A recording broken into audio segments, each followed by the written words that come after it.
Ko te reihiwa te kaumārima ngā tāne te kaumaiwa tau me raro iho te pake ke take ono ruarau rima te kaumita ko te whiringa whānui tuarima tēnei.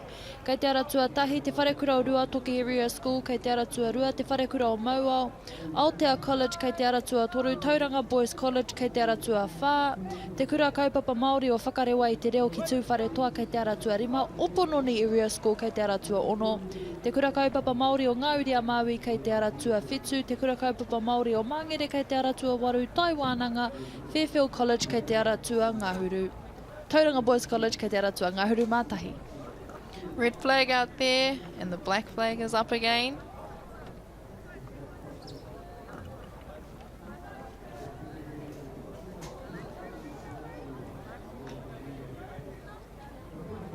Green flag.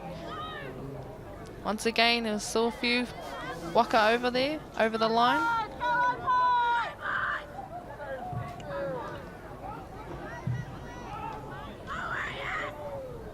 Aratua whā tērā, Tauranga Boys College.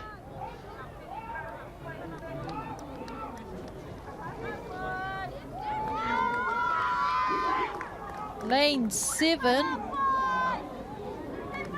Te oranga te maumahara makauri koha inia Mikaele kei tō rātou kapa.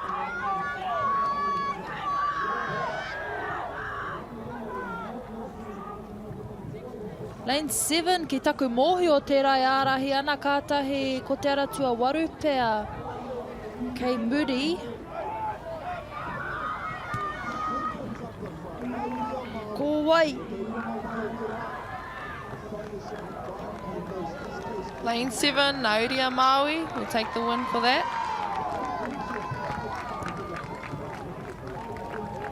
I think lane 6 possibly come in second, but here's lane 7 our whakaihu waka.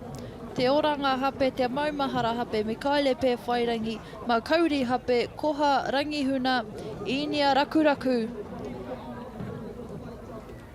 Those in te kura kaupapa Māori o Ngāuri a Māui.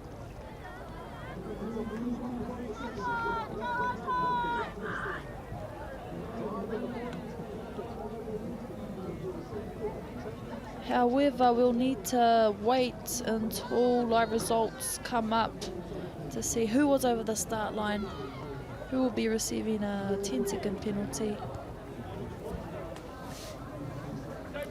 Looks like second out there for lane 6 and third lane 8.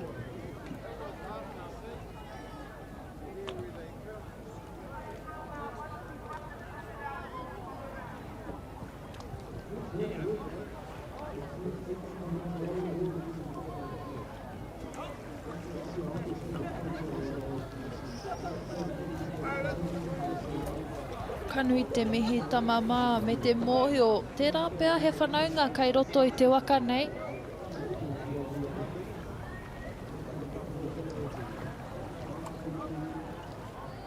Anei ngā whakaputanga te kura kaupapa Māori o Ngāuri a Māui, 1 minute 1 seconds point 43, Opononi Area School, Kupe, 1 minute 2 seconds point 97, te kura kaupapa Māori o Māngere, 1 minute 3 seconds point 29.